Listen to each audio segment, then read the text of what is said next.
اعوذ باللہ من الشیطان الرجیم، بسم اللہ الرحمن الرحیم۔ آپ لوگ کیسے ہیں؟ جیسا کہ میں آپ لوگوں سے کہا تھا، بس وعدے کے مطابق آج پھر سے آ گئی ہوں، اور کل کی ویڈیو میں جو ہم نے آپ کو بتایا تھا بس اسی کے آگے آج شروع کرتی ہوں۔ بسم اللہ الرحمن الرحیم۔ معتبر حدیث میں حضرت رسول خدا صلی اللہ علیہ وسلم سے منقول ہے کہ اپنے مرنے والے کو لا الہ الا اللہ تلقین کرو، کیونکہ جس کا آخری کلام یہ کلمہ ہوگا وہ بہشت میں داخل ہوگا۔ دوسری حدیث میں فرمایا کہ انہیں لا الہ الا اللہ تلقین کرو کہ اس سے گناہ دور ہوتے ہیں۔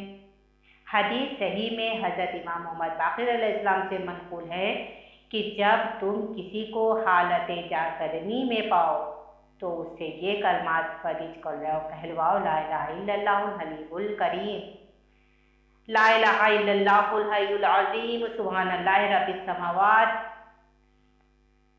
سب الارض و رب الارضین سبع وما فیہن وما بینہن و رب العرش العظیم والحمد للہ رب العالمین۔ دوسری حدیث میں منقول ہے کہ حضرت امیر المومنین علیہ السلام کے مکان میں جس شخص کو اعتذار کی نوبت پہنچتی تھی آپ اس سے کلمات فرید پڑھواتے تھے، اور جب وہ پڑھ چکتا تھا تو فرماتے کہ اب تیرے لیے کوئی محل خوف باقی نہیں ہے۔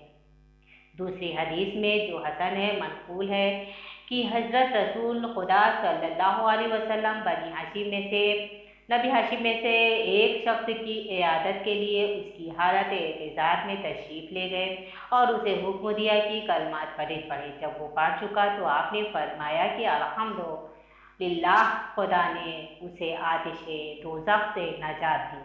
ایک اور حدیث میں حضرت امام جعفر صادق علیہ السلام سے منقول ہے کہ شیطان ہر شخص کے پاس اس کے مرنے کے وقت شیاطین کے ایک گروہ کو تعانیات کر دیتا ہے کہ جس وقت اس کی جان نکلتی ہو دین کے بارے اس کے دل میں شک ڈالتے رہے۔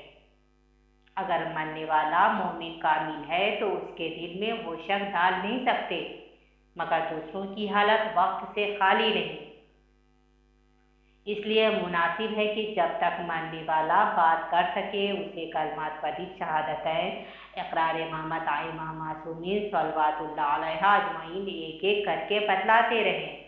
دوسری صحیح حدیث میں فرمائے کہ اگر کوئی بت پرست بھی مرتے وقت مذہب شیعہ کا اعتقادات اور ائمہ معصومین علیہ السلام کی امامت کا واقعہ اقرار کر لے گا تو آتش جہنم اس کے کسی عضو کو نہ چھوئے گی۔ ایک اور حدیث میں فرمایا کہ ایک شخص کی موت آ پہنچی، حضرت رسالت مآب صلی اللہ علیہ وسلم صحابہ کے گروہ کے ساتھ اس کے پاس تشریف لے گئے۔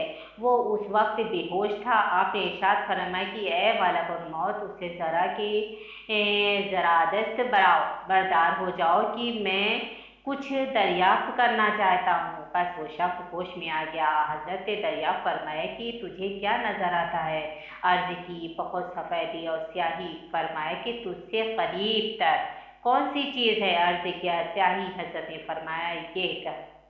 حضرت نے فرمایا یہ کہ اللہم اغفر لی الکثیر من معاصیک واقبل منی الیسیر من طاعتک۔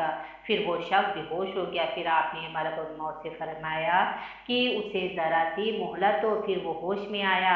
حضرت پھر دریافت فرمائے کہ اب تجھے کیا نظر آتا ہے؟ عرض کی بہت سفیدی اور بہت سیاہی۔ فرمایا قریب تر کون سی ہے؟ عرض کی سفیدی۔ فرمایا یہ شخص بخشا گیا۔ یہ حدیث بیان کر کے حضرت صادق علیہ السلام نے فرمایا کہ جس شخص کے پاس ایسے وقت میں پہنچو اس سے یہی دعا پڑھوایا کرو۔ ایک اور حدیث میں منقول ہے کہ حضرت رسول خدا صلی اللہ علیہ وسلم ان کے پاس جو مرنے کو تھا تشریف لائے اور اس سے یہ فرمائے کہ لا الہ الا اللہ کہہ کر، مگر اس کی زبان بند ہو گئی تھی، وہ نہ کہہ سکا۔ حضرت نے ایک عورت سے جو اس کے سرانے بیٹھی ہوئی تھی دریافت کیا کہ اس کی ماں بھی ہے؟ اس نے عرض کی کہ اس کی ماں میں ہی ہوں۔ فرمایا تو اس سے خوش ہو